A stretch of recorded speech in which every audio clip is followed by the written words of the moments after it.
श्री गजानन महाराज कथा संक्षिप्त स्वरूपात कथा क्रमांक 6 काशीच्या गोसाव्याच्या नवस। एके दिवशी श्री गजानन महाराजांच्या दर्शनास काशी येथून एक गोसावी आला।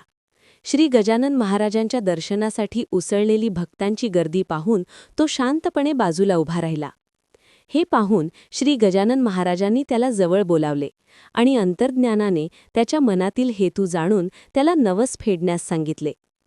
श्री गजानन महाराजांच्या चरणी गांजाची चिलीम अर्पण करण्याचा आपण केलेला नवस श्री गजानन महाराजांनी न सांगता जाणला, याचे त्या गोसाव्याला आश्चर्य वाटले। त्यांनी श्री गजानन महाराजांना गांजाची चिलीम अर्पण केली। त्याच्या नवसाचा मान राखावा याकरिता श्री गजानन महाराजांनी चिलीम ओढली। खरे पाहता श्री गजानन महाराज क्वचित चिलीम ओढत असत। त्यांना ना कशाची आसक्ती होती ना कशाचा मोह। श्री गजानन महाराज लोभ मोह आदी विकारांपासून अलिप्त होते। श्री गजानन महाराज कथा संक्षिप्त स्वरूपात कथा क्रमांक 7 जानराव देशमुखास जीवनदान लाभले। श्री गजानन महाराजांच्या कृपेची प्रचिती आल्यामुळे त्यांच्या दर्शनार्थ शेकडो भाविक मंडळी बंकटलालच्या घरी येऊ लागली। एव्हाना श्री गजानन महाराजांची कीर्ती सर्वत्र पसरली होती।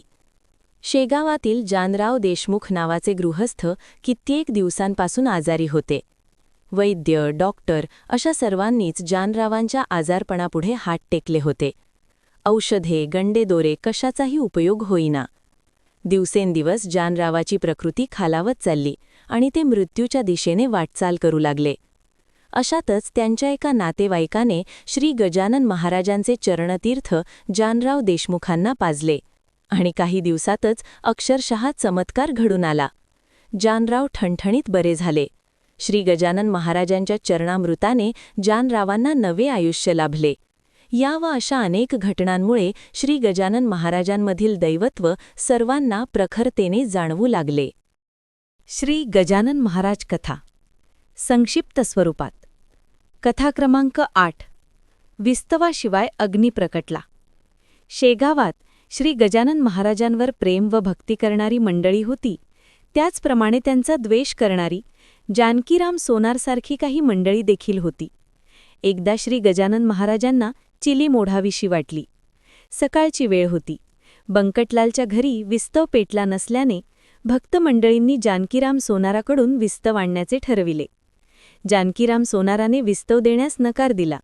शिवाय श्री गजानन महाराजांविषयी तो वाटेल ते अपशब्द बोलू लागला। हे वृत्त कळल्यावर श्री गजानन महाराजांनी शांतपणे बंकटलालाला चिलिमीवर काडी धरण्यास सांगितले। श्री गजानन महाराजांनी सांगितल्यानुसार बंकटलालने केले आणि चिलिमीत विस्तवाशिवाय अग्नी प्रकट झाला। पुढे जानकीराम सोनाराला त्याच्या गैरकृत्याचे फळ मिळाले। त्याने अक्षय तृतीयेच्या निमित्त केलेल्या चिंचवण्यामध्ये किड्यांचा बुजबुजाट झाल्याचे दिसल्यावर त्याने श्री गजानन महाराजांना विस्तव न देण्याची केलेली चूक उमगली। जानकीराम सोनारांनी तत्क्षणी श्री गजानन महाराजांची माफी मागताच त्याचे चिंचवणे पूर्ववत स्वच्छ आणि मधुर झाले।